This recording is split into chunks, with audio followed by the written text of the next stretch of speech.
Good morning, everyone, and welcome to the second Canvas Philippines webinar series for 2021. We had a lot of excitement doing this the first time, really excited to do this the second time.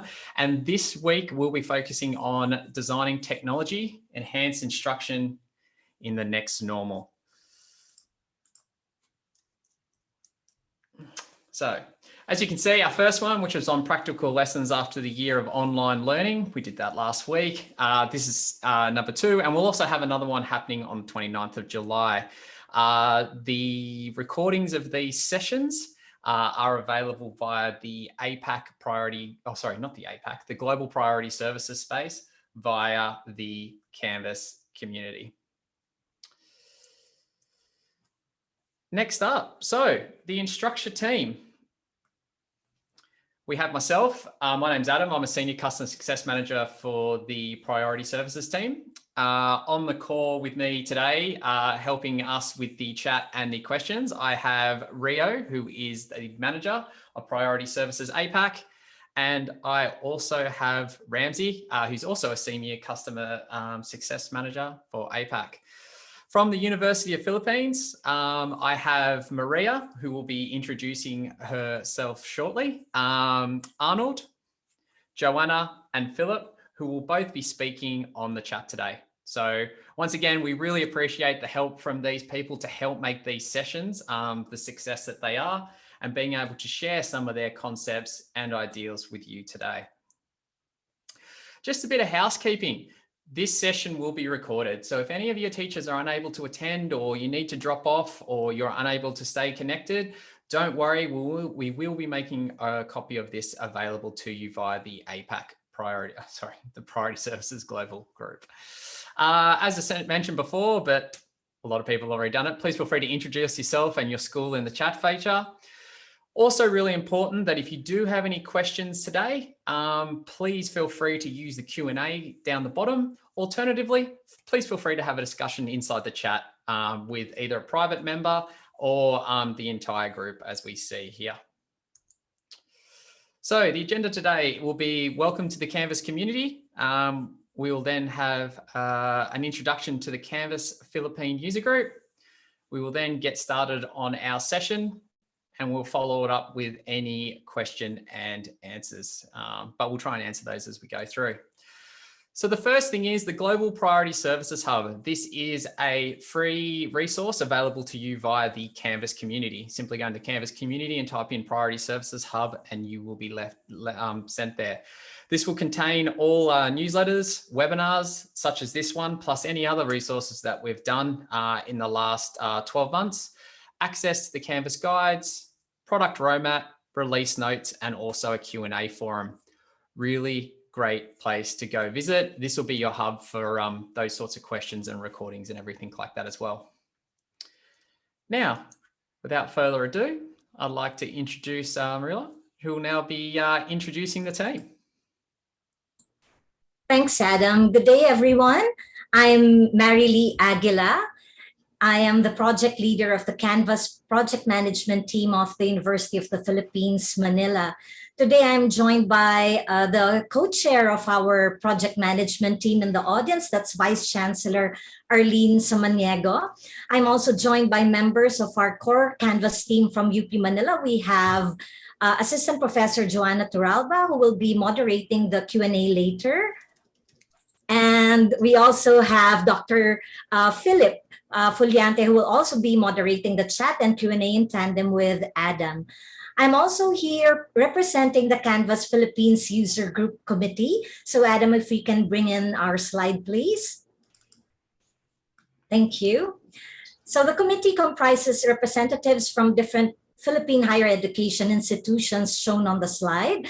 And these institutions have various contexts in using Canvas as a learning management system.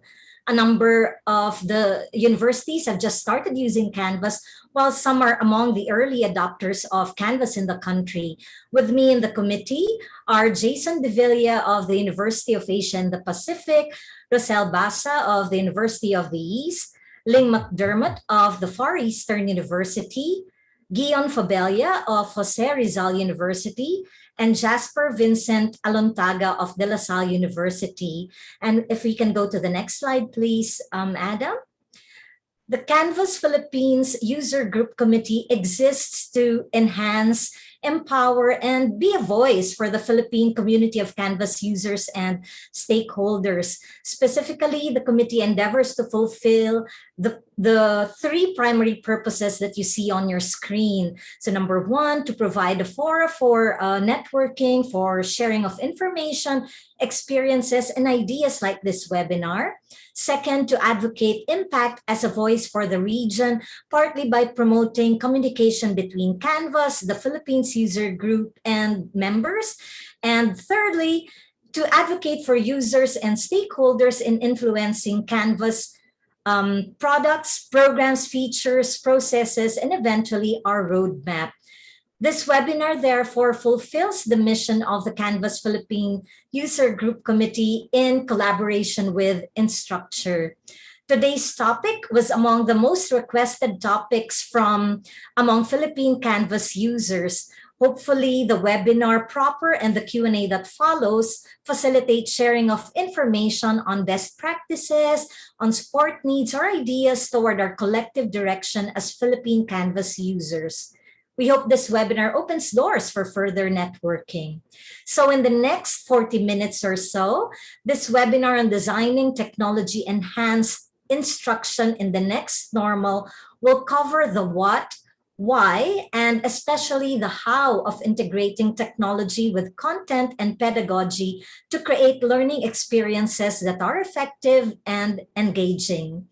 We are privileged to have Assistant Professor Arnold Peralta as our speaker today.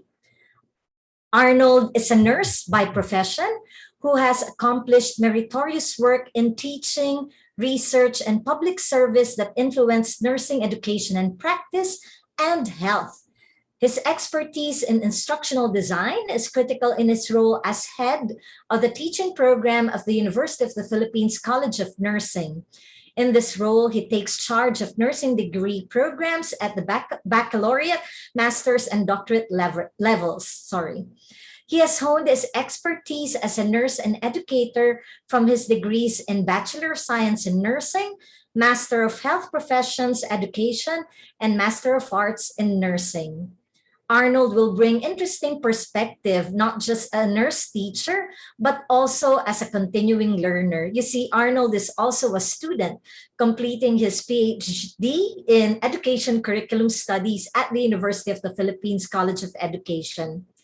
His advocacies are reflected on his activities that enrich teacher competence in curriculum design and research. For example, he leads as Vice President of the Curriculum Studies Association of the Philippines Incorporated. He has co-chaired conferences on curriculum and instructional design. He trains professionals across disciplines on program design and module development, and he designs national and international curricula that are responsive to current practice and adaptable to future scenarios in tandem with organizations such as the Department of Health, World Health Organization, and the University of Health Sciences, Cambodia. These are just a few of Arnold's accomplishments. He is extraordinary for sure, yet he is like us, navigating the ways of teaching during the pandemic and beyond. We therefore go back to the question for the day: how do you design technology-enhanced instruction in the next normal? I will now call on Arnold so he can tell all of us himself.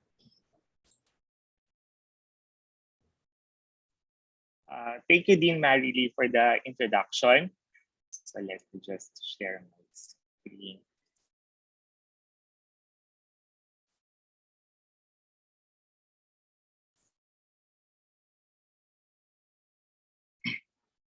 Magandang umaga po sa lahat. Isang maulang umaga po sa ating lahat. Good day, everyone. So thank you, Dean Marilee, and thank you to the Canvas organizers for this webinar. Let me start my presentation by sharing with you how success looks different right now than it did in the past. Successful people are commonly choosing to opt out of the traditional job market or industries and create their own jobs. High achieving people increasingly expect to be able to, sorry,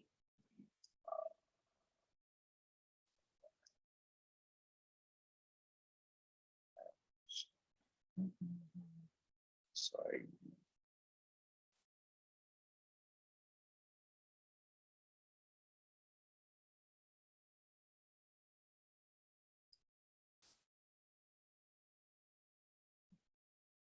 So high achieving people increasingly expect to be able to live and work anywhere in the world. I'm sure marami po sa atin and most of us who are watching or are fond of K-dramas and all would like to work in anywhere that mapanood nila sa kanilang mga series, sa mga K-dramas. And sinasabi din with the successful people, they can travel as often as they like, for as long as they like. So I'm sure pre-pandemic, we have always been waiting for the Cebu Pacific piso sale and book as many flights we want for the rest of the year. And we totally miss that, and I'm sure most of us are guilty of it. And for successful people, if their job limits this, yung to travel and to work anywhere in the world, live and work anywhere in the world, successful people change what they're working on to keep up with their interests and abilities. Successful people enjoying earning potential that is not capped by a salary figure, work with peers around the globe, outsource things that they don't like doing, and choose their hours of office, choose their hours, their own hours and office. Well, talagang mapapabuntong hininga na lang po talaga tayo. Because for people who don't live like this, katulad ko lang po, this is somewhat sound far-fetched, but this kind of lifestyle is growing rapidly. So what does it take to access and thrive with this kind of lifestyle? The answer is surprisingly simple and can be summed up with the 21st century education. There is no doubt that the next normal in education caught educators unprepared to face its demands. The 21st century education is about giving the students the skills they need to succeed in the next normal and helping them grow confidence to practice those skills. With so much information readily available to them, 21st century skills focus more on making sense of that information and sharing it and using it in smart ways. The 21st century education has the following themes: creativity, critical thinking, communication, and collaboration. These four themes are not to be understood as units or even subjects, but as themes that should be overlaid across all curriculum maps, curriculum design, and strategic planning. They should be part of every lesson in the same way as literacy and numeracy. The first theme is creativity. Creativity is about thinking information in new ways, making new connections, and coming up with innovative solutions to problems. The next theme is critical thinking. Critical thinking is about analyzing information and critiquing claims. Communication is understanding things well enough to share them clearly with other people. And lastly, collaboration. Collaboration is about teamwork and the collective genius of a group that is more than the sum of its parts. If this is the education for the 21st century, then how about our students? I'm sure we are all familiar with the different generation. No? Most of you or most of the participants right now are maybe millennials and maybe few from Generation Z. In the slide, you can see some of the characteristics which I think you can relate to. I would like you to focus on these two generations, no? As this may reflect our present students. The Generation Z those who are born between 1995 and 2009, most do not remember life without internet, and who have had technology like smartphones, iPads, smart boards, and other devices available throughout most of their schooling. And lastly, we have the Generation Alpha. Those who are born since 2010. They are younger than smartphones, the iPad, the 3D television, Instagram, and music sharing applications like Spotify. This is the first generation likely to see in the 22nd century in large numbers. When you think of it, growing up with this level of technology means growing up with a completely unprecedented amount of information at your fingertips. These are students who have never been more than a few seconds away from the answers to their questions, with everything just a quick search away. Thinking of this, these students are able to teach themselves about any topic they are interested in without leaving their personal rooms or bedrooms. The current students, this current cohort of students, are coming from the Generation Z and the Generation Alpha. The students from these generations have grown up with advanced technology as a given in their homes and in classrooms. They are called digital natives, as comfortable using apps and code as their grandparents, as their parents were turning pages of the books and newspapers. The students in our school right now are intelligent, independent, and extremely capable. Students right now are wired differently. They are technology literate, media savvy, flexible, dynamic, multitasker, communicators, collaborators, interactive and network, reflective and critical. As you can see in their social media right now, they are instant, creative, adaptive, student-centric, lifelong learners. Sometimes they are called anywhere, anytime learners. And these students have multimodal learning styles. They are skilled with technology and comfortable with global and intercultural communication.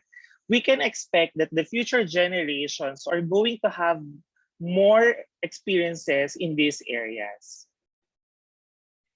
In order to prepare the future graduates for work, universities must align their teaching and processes with technological advancement.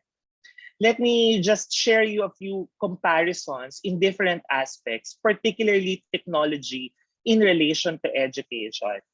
In the new millennium, technology began to infiltrate the education process, and both students and the teachers started to utilize technology in basic ways, otherwise known as the Education 2.0.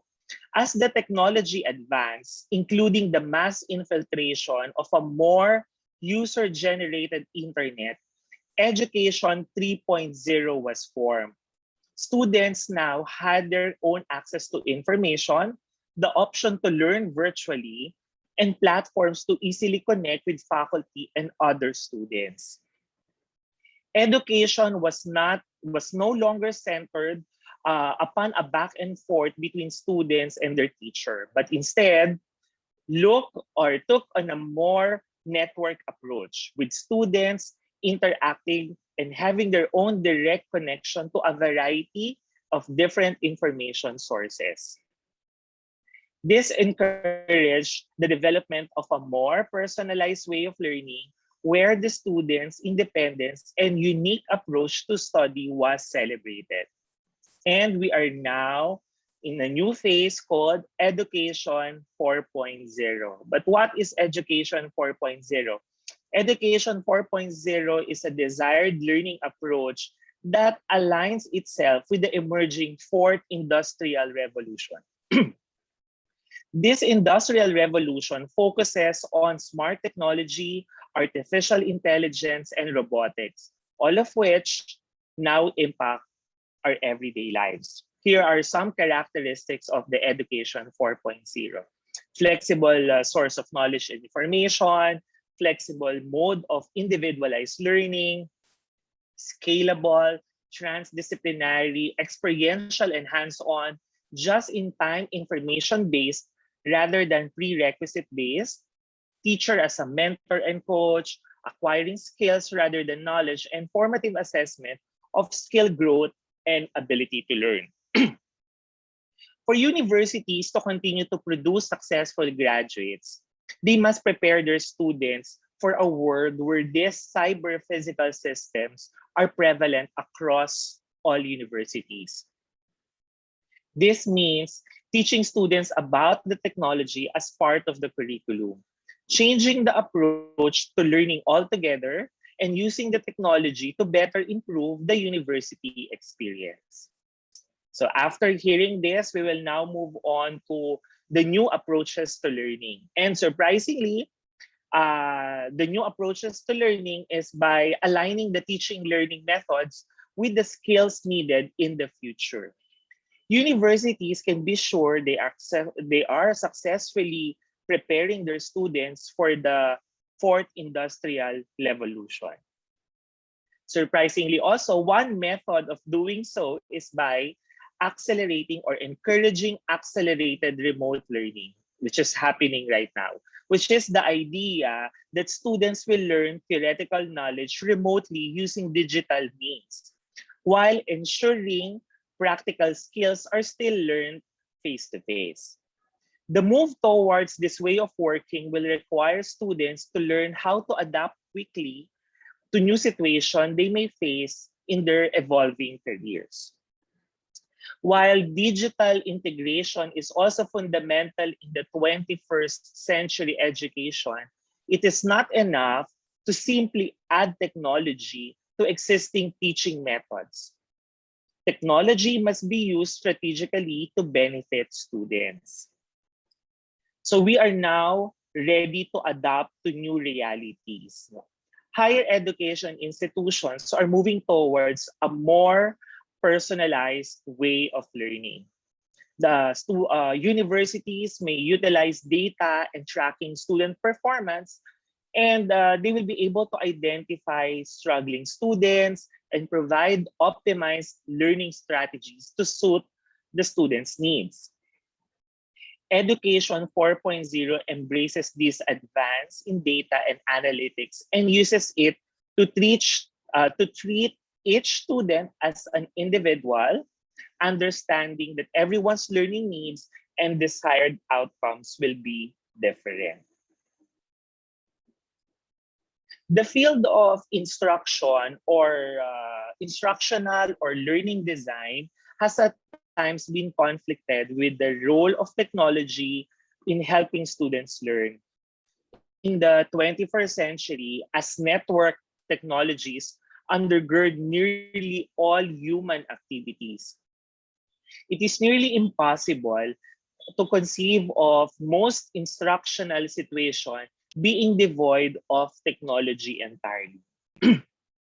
Indeed, technology may be considered as an important layer in most instructional systems as we attend to different elements with instructional design layers. We should consider content, purposes, and instructional strategies, as well as how the instruction is represented and controlled through available technology tools. This enables us to design more effective and purposeful instructional solutions and promote powerful learning experiences. In the next part of my presentation, I will attempt to provide suggestions for making instructional design decisions that will utilize available digital technologies effectively. I will begin by discussing what instructional technologies are and how we can incorporate them into our designs. We will review design layers that are particularly relevant when using technology to design instructions and discuss the importance of analyzing the technology's affordances and matching them to the underlying pedagogical purposes. We will also include discussion about utilizing different models to focus the technology choices on student learning. And then for our conclusion, we will conclude the presentation with some challenges to be aware of when integrating technologies into our design. The field of learning and instructional design considers technology as to be any tool that extends human capability or assists us in achieving a desired learning outcome. In this definition, the technology or tool does not need to be digital.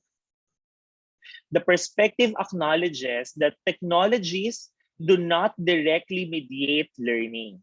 Learning is mediated by thinking, collaboration, and dialogue interaction facilitated by a variety of tools. Technologies are just mind tools that support learners as they interpret and organize their knowledge, engage in critical thinking about the content, and actively participating in knowledge construction. Building on this idea that technology as mind tools and reflecting a general trend in education towards a learner-centered paradigm, the instructional technology field began using technology to mediate meaningful learning and to focus on supporting the learner and the process of learning. As I have mentioned, technologies are tools that extends human capability, including learning. Before, teachers viewed technology as a medium to learn from. This view was associated with the teacher-centered instruction or the transmission model and other related theories. And the focus was typically on content transmission. The technology may have allowed for some interaction with peers and instructors, but mostly the learner individually interacted with the content in isolation. However, these types of activities have only limited power in actively engaging learners in the learning process necessary for successful learning and transfer knowledge into new situations. Learning experiences are now designed with greater emphasis on understanding of how people learn. So that's our main message also for this part. No? Learning experiences are now designed with greater emphasis on our understanding of how people learn. Learners viewed as an active agent who bring their own knowledge, past experiences, and ideas into learning processes, which impact how they learn new information. As learners engage in the learning process, they construct and negotiate new meaning individually and with others. In this approach, technologies are used more intentionally as tools that mediate learning in a variety of ways. For the next part of my presentation, we will briefly discuss 3 powerful ways that technology can improve learning. Number 1, simulating authentic human activity. Number 2, enhancing interaction among learners. And lastly, enriching the learning process. Learning, and especially learning of complex professional skills, is optimal when it is contextualized and situated in real-life situations and authentic activities. There are some ways that we use technology to imitate real-world situations to support learning. One good example is the computer simulations and problem-based learning that use technology to create conditions that are similar to real life and encourage the learner to gain new knowledge and skills through repeated practice and solving real authentic problems. Digital technologies has a tremendous potential to enable instructions and connections between learners. So technologies can enhance interactions. Whereas learners were previously limited by space and time constraints, now they can interact through available access and connection to each other. So one good framework I can share with you is this communities of inquiry framework. This theory or this framework describes learning as happening within a community where technology enables different ways of human presence. There are three types of human presence, and the first presence is the social presence. When we say social presence, this is the feeling that the feeling of being connected and present with each other. For example, through video, through chat group, text discussion, designed for students and instructors to learn about each other. The second human presence is on the cognitive presence, the feeling of being intellectually present in the community, growing and developing meaning through interaction. For example, through online question and answer group sessions or group collaborations via shared document. And lastly, the teaching presence, the feeling of being supported by a teacher, designing and facilitating the interactions and content. Example for this will be a well-designed learning management or online curriculum and opportunities for feedback. Technologies have a powerful potential to enrich and transform the learning processes in ways that may be difficult or impossible without these tools. A good example will be online and collaborative technologies offer unique affordances that goes beyond learners across time and space by enabling them easy access to multiple perspectives from varied population and across the globe. Another good model or theory is on the pedagogy of collaborativism. The pedagogy on collaborativism is one that reflects how we as members of the knowledge communities practice the field. This is through active discussion, collaboration, debate on the subject as new information and technologies are introduced. Technology also enhances the learning process. Technology enhances participation opportunities for all types of learners, not just for the traditional learners in the mainstream. Those that may be timid, shy, need more time, or are learning the language are automatically provided with additional support to access the material and interaction in ways that meet their needs. Easy access to multiple sources of information, coherent organizations, clear, authentic expressions, and deep analysis and reflection, and enhance opportunities for all types of learners. Furthermore, through its flexibility, technology provides access to learning for many non-traditional learners, as well as those busy professionals who may not be able to participate in professional development activities in more traditional ways. The next part will be, for the next part, I will not expound on all of these theories and ideas. And honestly, the direction of instructional designing is one of continuous learning, particularly in the area of instructional technologies, because these technologies are continuously evolving. However, I will present two key ideas that will guide us to make wise technology choices in our design. So the first principle is align technology with pedagogy. The quality and accessibility of technology, technology-mediated learning experience is an issue of both technology and pedagogy. Whether we design a single learning experience, a course, or a degree program, assessments, and other instructional methods with intentional use of technology are essential.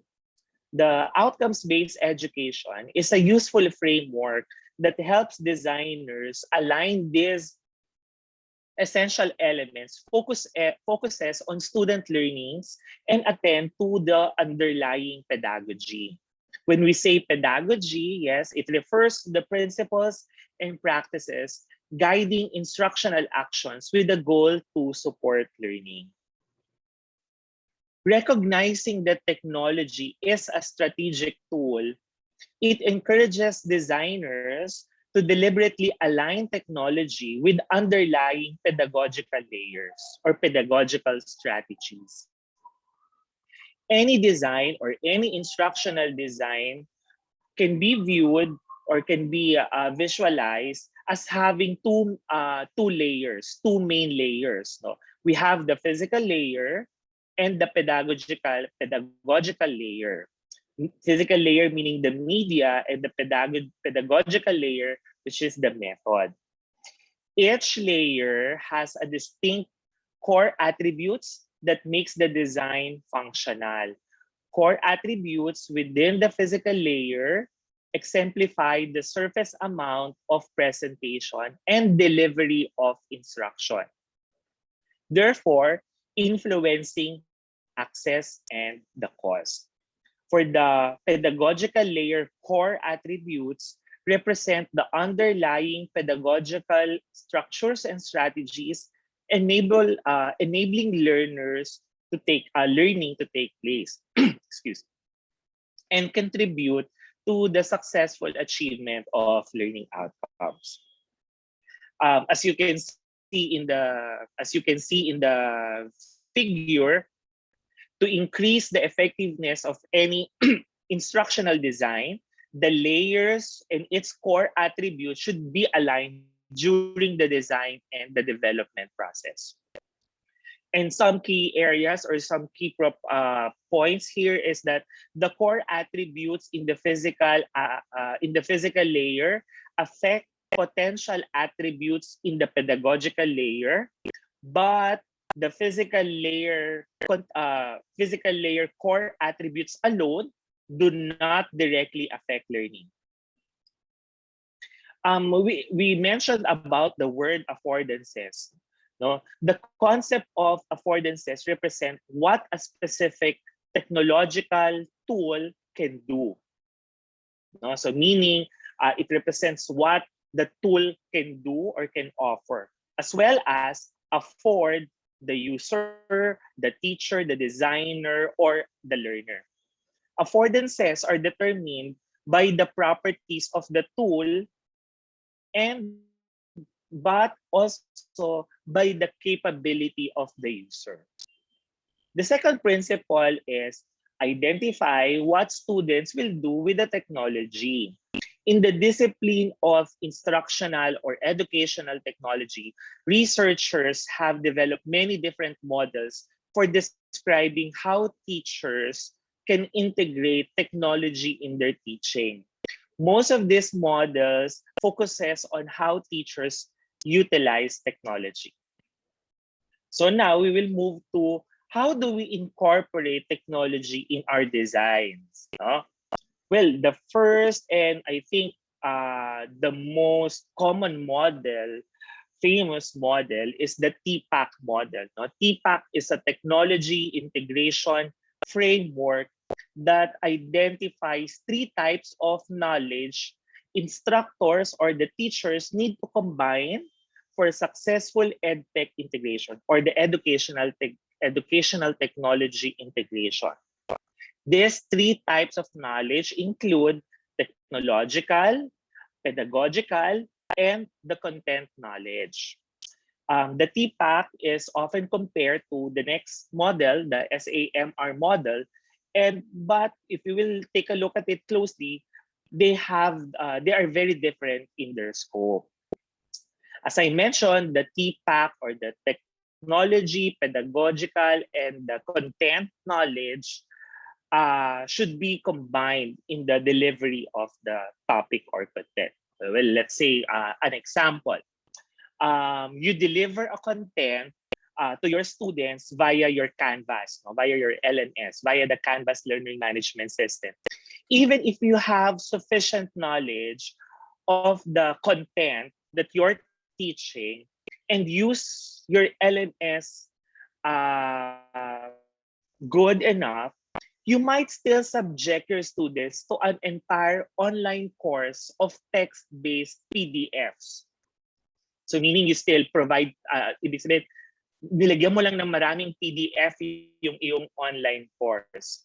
While this is an adequate display of both content and technology knowledge, technological knowledge, you could argue that it is not enhancing the learning experience. So there's one missing, the pedagogy.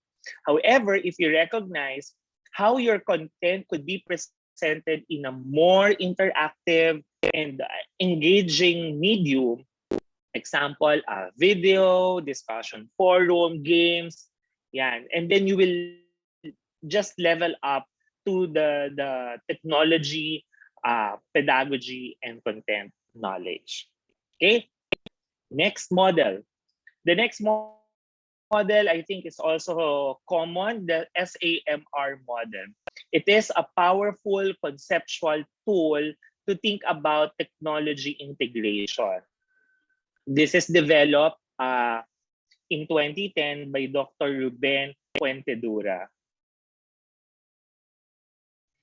As you know, lays out 4 levels of online learning, presented roughly in order of their sophistication and transformative power.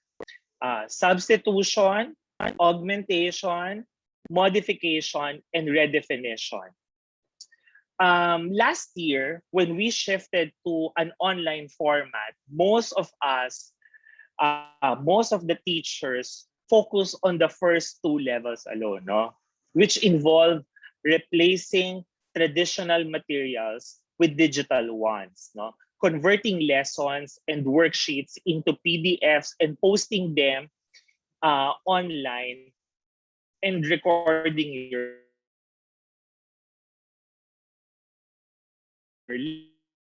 lectures and video The first level is substitution. So when we say substitution, it's just replacing traditional activities and materials with digital versions of it. So ibig sabihin, pinapalitan lang natin yung ating, the way it is delivered. But there is no substantial change in the content. The second level is augmentation. When we say augmentation, this level involves incorporating interactive digital enhancement and elements like asking them for their comments, hyperlinks, or multimedia. The content remains unchanged, but students can now take advantage of digital features to enhance the lesson. For example, when we ask our students to submit portfolios, digital portfolios, to create multimedia presentations, giving them more options on how to demonstrate their understanding of the topic. Another example is, instead of paper quizzes, we do gaming. For example, Kahoot. These are examples of augmentation. The third level is modification. At this level, the teachers can think about using a learning management system like Canvas to handle the logistical aspects of running a classroom. For example, tracking grades, sending messages to students, creating a calendar, and posting assignments. And lastly, the redefinition. Well, learning is fundamentally transformed at the redefinition level, enabling activities that were previously impossible in the classroom. So parang making the impossible possible in the classroom. So a good example is yung mga virtual field trips, yung Students virtually can visit locations, or another example is after asking the students to read the book, you can invite the author to chat about their questions and answer their questions. No? Technology also provides an opportunity to bring authentic audience to your virtual classroom, no? And can make also publishers out of your students. No? Example, yung mga students who do their blogs, wikis, can be both for public consumptions and pwede rin naman personal or allowed for feedback. No? The third model is the RAT model.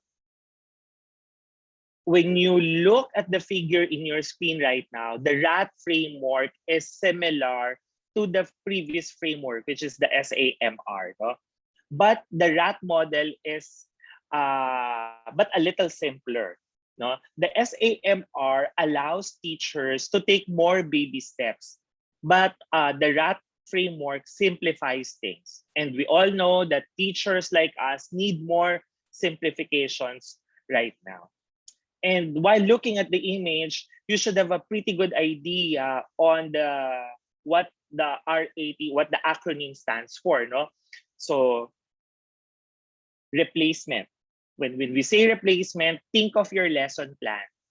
Are your lesson just taking some form of technology and replacing it for a paper and pencil or a chalk or chalkboard? No, or you're just using the computer or the iPad as a book? No, if you're using that, or if so, then you are stuck in this level. You're still in the replacement.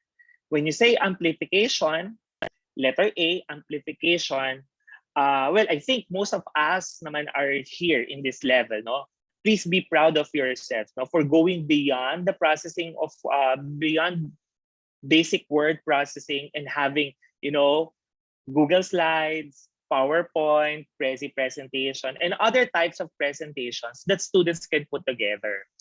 These are great applications of the amplification.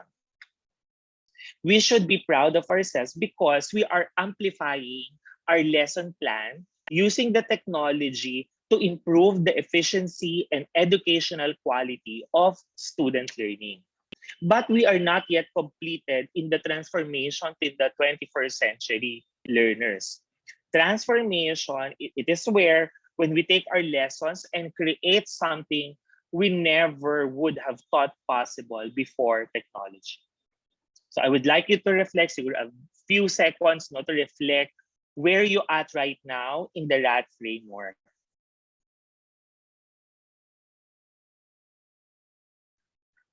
Next model is on the levels of technology implementation. This is from Dr. Christopher Morse. Develop the level of technology implementation. This is for, this is a scale in an effort to accurately measure the authentic classroom technology use. This scale focuses on the use of technology as an interactive learning medium because this particular component has the greatest and lasting impact on our classroom pedagogy. The challenge here is not merely to use the technology and to achieve the isolated task, but rather to integrate technology in an exemplary manner that supports purposeful problem solving, problem-based assessment practices, and experiential learning. So as you can see in the figure, it's level 1 to 6. Level 1 is completely lack of access to technology. The level 1 is merely on the awareness level. So you just transforming your curriculum management tasks with the technology, for example, the taking of your attendance, accessing email, etc.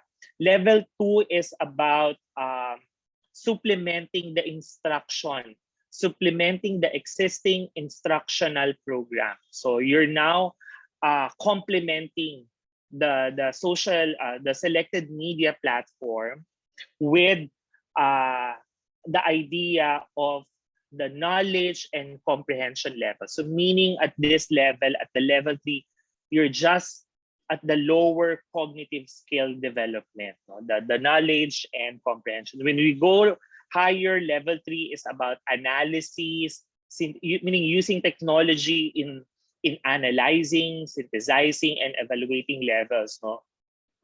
And level 4 is up to the technology tool are integrated in a mechanical manner that provides rich context on how students' understanding of the pertinent concepts, themes, and processes.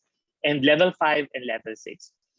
In the course management system provided by the Canvas, I have uploaded handouts on the LOTI model that you can read on for more information. And the last model is on the PIC-RAT model. Now, the PIC-RAT model, basically the RAT model plus the student's relation to the technology. That's the PIC part of it. The PIC is the passive, interactive, and creative, creative part of it. So the RAT plus the PIC.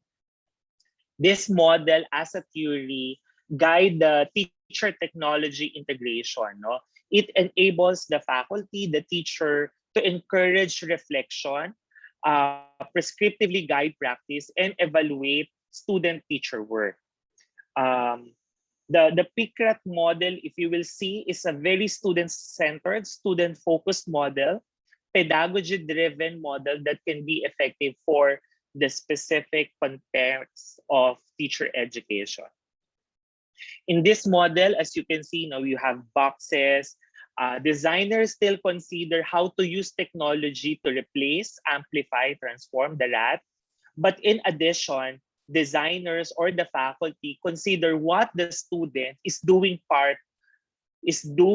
as part of the activity. Is the student's learning passive? Is the student's learning active or creative? Okay, no. So as you can see, it's like we aim for the C and the T level here. Let us now move on to another part of the discussion, which is on the challenges when designing learning with technology. No? The first challenge is technology can be distracting. No? While technology can enhance learning, as I have repeatedly discussed, it can also distract from it. No? It can also easily distract from it. We are all familiar with sorry for this, but the overworked PowerPoint slides or videos where the core message is lost amid of emphasizing animations, useless animations, or disconnected audio. So again, technology can be distracting. Another challenge in integrating technology in our design is the equity. No? I'm sure we all experience this with our students. No? Although technology has the potential to contribute to equity among learners, remember those who are shy, it is frequently a great source of inequality with regards to access and usage. Technology is typically adopted faster and in more engaging in innovative ways in schools serving rich community. And as we all know, students in low-income schools may have comparable access to computers while at school, but their access to computers and reliable internet may be also limited at home. Effective use of technology can remove barriers to learning. It can make content and materials more accessible, less culturally biased, and less linguistically challenged. Technology can support also educators to regularly assess the learning needs, promptly respond to the needs, and provide tailored support based on those identified needs. In order for the technology to promote a more equitable learning environment, Access to computers, to gadgets, and reliable, fast internet connection must be ensured both at school and at home. And next is the attention needs to be paid to ongoing professional development and instructional coaching to support the teachers and faculty, particularly to understand how they can influence students' equity. The next challenge is on the media centrism. No? The field of instructional design evolved in part from a foundation in educational media. Perhaps for this reason, there is sometimes, a bias towards overemphasizing technology in our designs. Because of this internet bias towards technology as the first solution, designers must practice discipline in not choosing the novel technological choice first before fully analyzing its true affordances.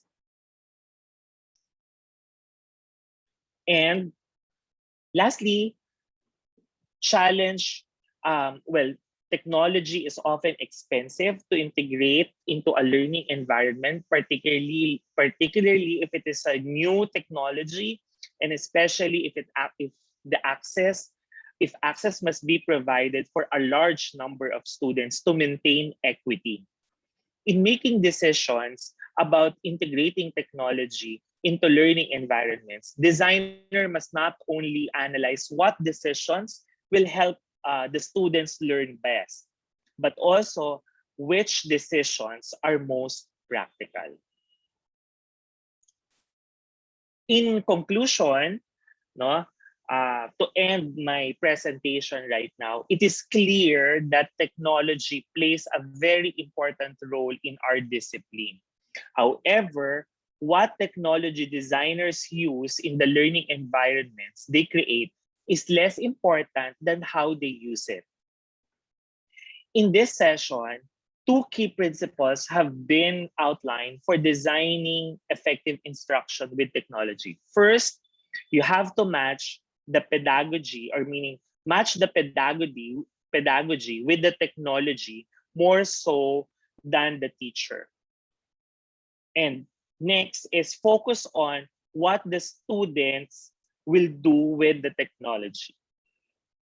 4 challenges have also been discussed or outlined during the presentation, providing, and also we have some suggestions for confronting these challenges. Perhaps the most important idea here in the whole session is to always remember that digital technologies like theories, processes, and models are just tools. No? And tools are only as effective as the developer and the blueprints that will utilize the tools. And with that, thank you so much for listening, and I'm glad to hear questions or clarifications in the next part of the Q&A. Thank you so much, and again, good morning to everyone. All right. Thank you, Arnold. No, you raised a lot of important points in this in our setup of remote learning and the use of technologies. We do have a lot of questions coming from the Q&A box, but let me read so that you could start answering. We mark a lot of those questions to be answered by you live. They are very related to to the discussion that you made this morning. So for the first question from KJ, how do you address students who intentionally do not make an effort to learn the use of technology for learning and make it a reason not to learn? Thank you, Joanna. So the question is, what will you do with the students? No? Basically, I have described the type of students right now, no? But I think consciously, we also need to teach our students to be self-directed learners. No, we have to teach our students to be motivated, because again, that's the direction of education. No? So if the students will have an excuse not to learn the technology, then that's the students' parang decision on his or her future. No, but for us teachers as faculty, we really need to encourage. We really need to motivate the students, and we have to teach them how to become self-directed, because that's the only way that we can have a very successful learning, a new successful learning environment with the type of educational landscape we have right now. All right. I'm combining two related questions from our participants. We have both are related to learning enhancement with technology. So these are questions from Melvin Vidar, and then the succeeding questions are coming from Ronald Hermenhildo. Would you say that technology improves learning, or does it only enhance learning? Is technology and pedagogy enough for enhancing the learning? How about students' behavior in using the online mode? Does it affect the students' learning and performance? So first, the first would be, does technology improve or does it enhance the learning? Um, well, in the discussion din naman that we mentioned about the technology is considered as a tool, no? So ibig sabihin, the tool will be effective as long as the designer and the user will use it appropriately based on, again, several factors na affecting the student. So meaning it can improve learning. It can also, I believe it can improve, enhance learning, both improve and enhance learning, as long as the teacher uses it correctly or appropriately based on your design. No, still the designer still is the key player here. The faculty, the teacher is still the key player here. So because I think even with remember that technology siguro years ago, no, hindi naman ganito kalakas, but still we can produce good students. So ibig sabihin, it's not the technology, but I have mentioned about we are now in the education 4.0. So we are confronted with this technology. So might as well use this, because also the teachers, the students are also changing. They are now with technology. They are now with advanced technology. So we need to cope up with their characteristics and all. So I think both, it can improve, it can enhance, as long as the designer or the faculty uses it appropriately. Okay. Thank you, Arnold. Let's have a live question, meaning I'll call on one of the attendees. May we have the question? There's a raised hand by Marisa Lanuza. Can turn on the mic for Marisa.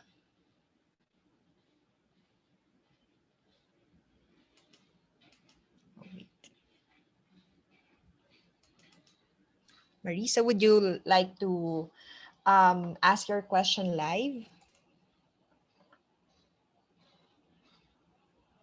All right. So she's still muted. Maybe we could have the question from Jocelyn Evangelista, who's also raised her hand. Would you like to ask the question live? You can unmute your mic.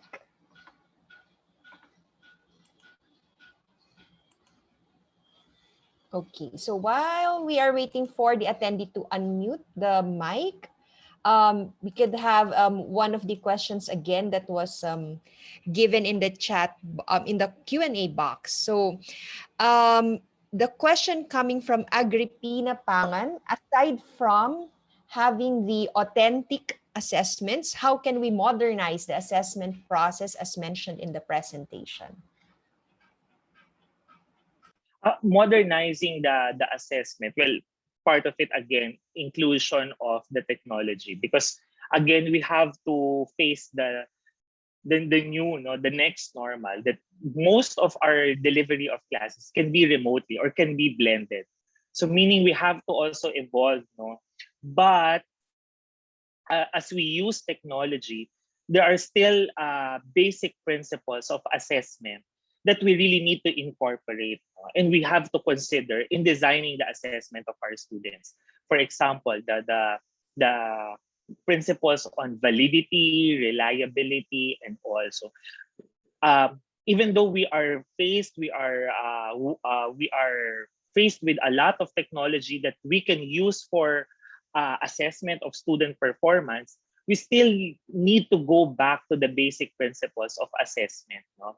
And again, that principles are still applicable in doing the assessment. So meaning, kahit na anong technology yung meron tayo right now, but if we still follow the principles of it, then we can we can still assess by including technology as a tool. Maraming again, it's in I think I have mentioned about the aligning of the elements, no? Kasi again, we will still go back to the designing principles, no? You have to design backward, you have to check the outcomes in mind. So the outcomes will reflect the evaluation, and then the evaluation, you have to go back to the way you teach it, how you practice it, how you ask your students to demonstrate it. So ganun din. So I think the core also here is that being true to the concept of, if we're all using outcomes based, we have to make we have to be true to it, so we can apply technology. We can use technology along with the basic principles of assessment of student performance. Okay, maybe a related question from our earlier participant. Does technology affect students' learning and performance? I think yes, no, but baka right now we cannot see it fully, no, because the what happened is parang madali na ano tayo, na accelerate masyado yung pag-shift natin to remote learning. So the students are also not prepared for this. So part of the teaching is also preparing them for this new learning environment. So the technology here is the students should also be prepared, no? So parang part of your siguro design is also preparing them, no?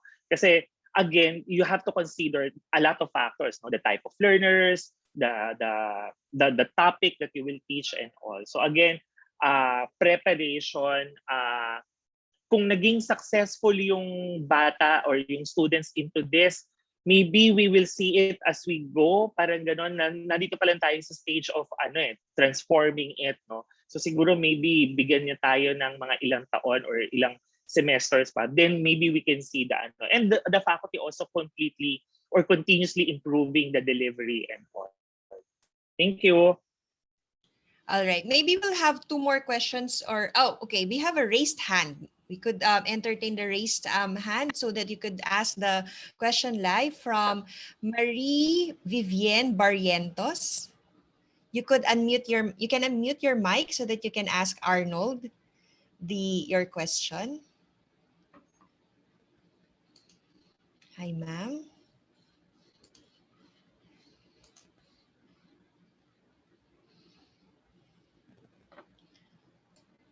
How about for Buds Camora? You could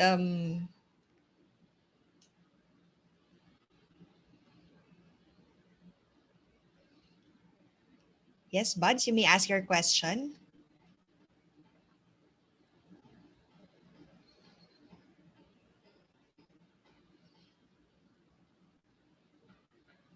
Everyone's very quiet today. Yeah. How about Adrian Imson? Would you want to?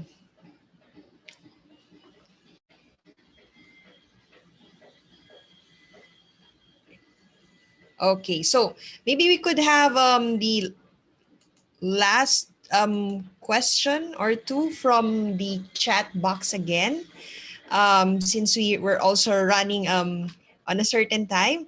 How do we balance exploiting the advantages of technology and the limitations of our students facing in terms of access in certain technologies? This is a question coming from Jose Marie Carpena. He had an extreme example. Not everyone can afford virtual reality headsets. So the balance of taking advantage of technology and the limitations of students. I totally agree with the question of Sir, anong name niya ulit? Joanna, sorry, si Sir yung nagtanong. Jose Marie Carpena. Sir Jose Marino, I totally agree because, well, in our experience, we are also faced with different types of students right now. So merong sobrang and then mayroon naman yung kaya. And we also need to acknowledge that the design has also limitations. Ibig sabihin, we cannot all, the design cannot answer all the needs of the students. Parang may limitations lang tayo that we can offer. So we have to face that the fact that considering all the learners, the type of learners, our design may be will have also limitations in how we will deliver it. No, the extremes na binanggit, yung kunyari yung virtual reality, for example, for other students, they cannot access or they cannot have the opportunity to use it. Parang ganon. So we have again another layer of tool that can replace it or that can complement it. So meaning, again, it's the task of the designer to have varied strategies addressing the learning needs of students. No? So ibig sabihin, and one thing that you can use is you just go back to the outcome. What outcome are you expecting for your students to perform? No? When you are guided with outcome, then you can decide what appropriate teaching learning strategies you can use. No? So meaning we can always innovate, we can always add, and we can always consider other teaching learning strategies. The main point here is, as long as you are addressing or you are helping them achieve the outcomes, then I think it's enough. But again, considering the limitations of the design and the other factors. Thank you. And maybe for a last question, since we're about 15 minutes already into this Q&A, it's related also to that previous question on using on taking advantage of technology and being mindful with the limitations of our students. Maybe you could give a concrete example of a technology enhanced instruction so that this can be used in skills-based courses. If you had an example about this. Well, in our experience, I'm a nurse. I'm a faculty of the College of Nursing, no? And today is our first day of face-to-face. So we have students right now, but again, it's redesigned, no? Meaning we have redesigned the implementation of the skill-based part of the course, no?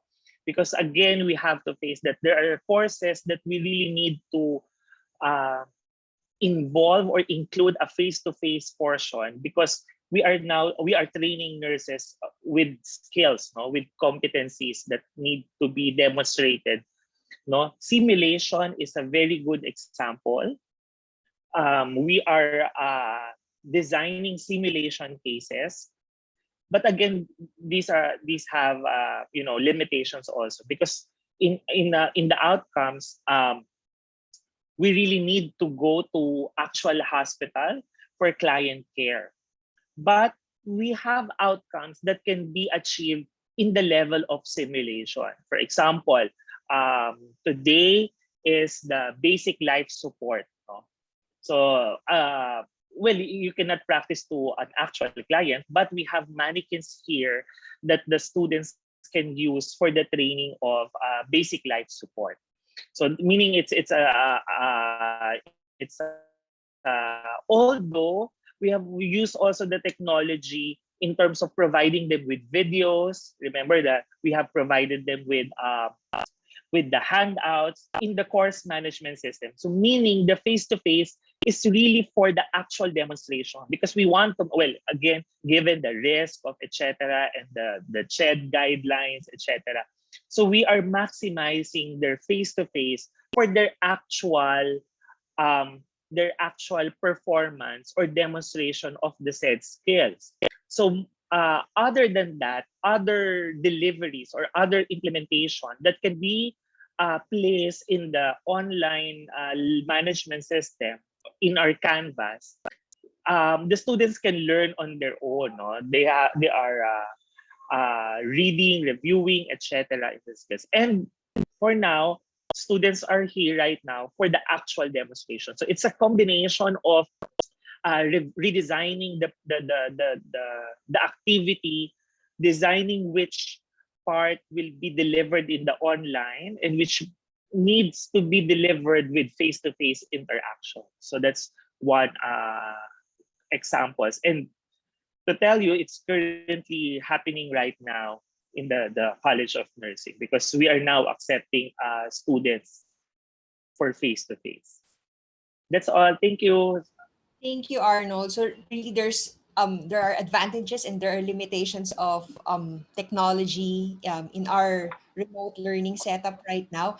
We have actually a lot of questions in the Q&A box, but in the interest of time, we will have these questions forwarded to Arnold, and then he would be gladly answering, I assume, gladly answering all of these questions, and this will be posted to us, correct?